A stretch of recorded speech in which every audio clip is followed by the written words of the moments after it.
Mr. Jyoti Kaur, Mr. Binu, Mr. Sabas, Mr. Ranjit, and Mr. Vashisht, my fellow professionals from exhibition design and build, ladies and gentlemen.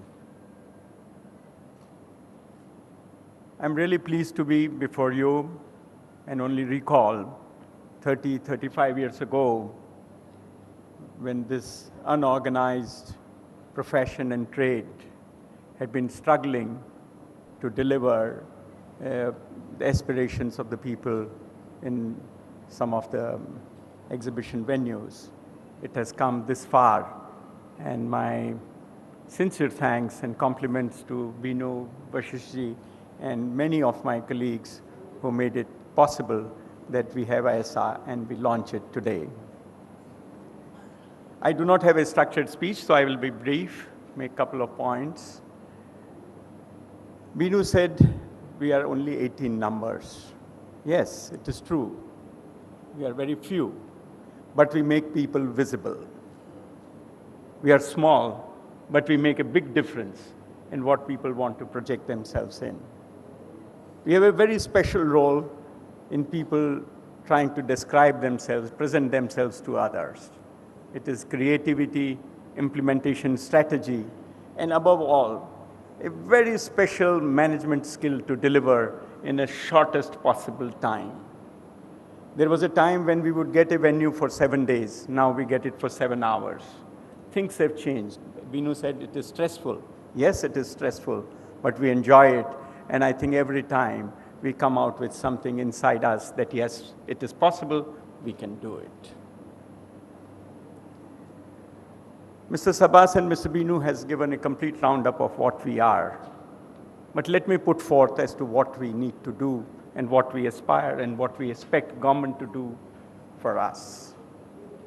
We have been serving domestic clients. We have been serving international clients in India. We have been serving Indian clients overseas, and we have been serving international clients also overseas. You see, that's our spectrum of service.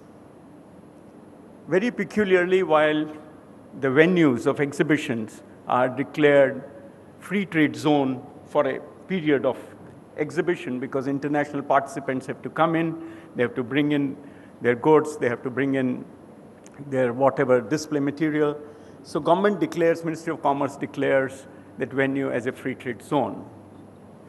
But when it comes to our services to them, particularly to the international clients, it is not taken as export.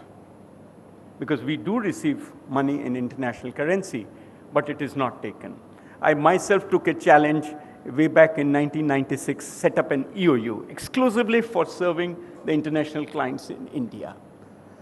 The customs and the Ministry of Commerce could not make an arrangement under which it could actually function, though it was recognized that it is an export because we are serving an international client into a free trade zone and receiving money in foreign currency. It's been a long time. I had to close down that EOU way back in 2000, possibly the only EOU which has got wound up properly, but it still needs a big impetus if we really want to deal with that and we be treated as exporters as the other service industry. The issue with domestic regulation continuously worries us.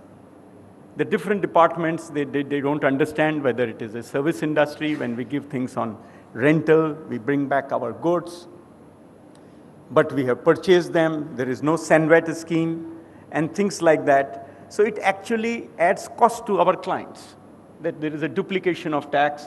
On what I purchase, I pay, but when I take it from my client, there is no SANVAT scheme. So we need to work along with Ministry of Commerce to see how these could be streamlined. Export is another area. Many of us who have been working and serving international clients outside India or Indian clients outside India, the issue has been that at other venues where we operate, sometimes we are prohibited, we are not licensed to work in that area, so we necessarily have to engage a local contractor even if that expertise is available, whether it is the skill, the design part, or the implementation is available with us, and we could actually serve our client with the costs which are far less than what it would be at other exhibition centers in Europe or in US. So some kind of level playing field with them, with some kind of a treaty, some kind of arrangement of opening up that trade for us, so that our creativity and our implementation strategies with management ability, we could serve the world in a competitive manner. I would request Mrs. Kaur to consider some of these issues. Maybe a formal proposal would come from our association, and along with that of Mr.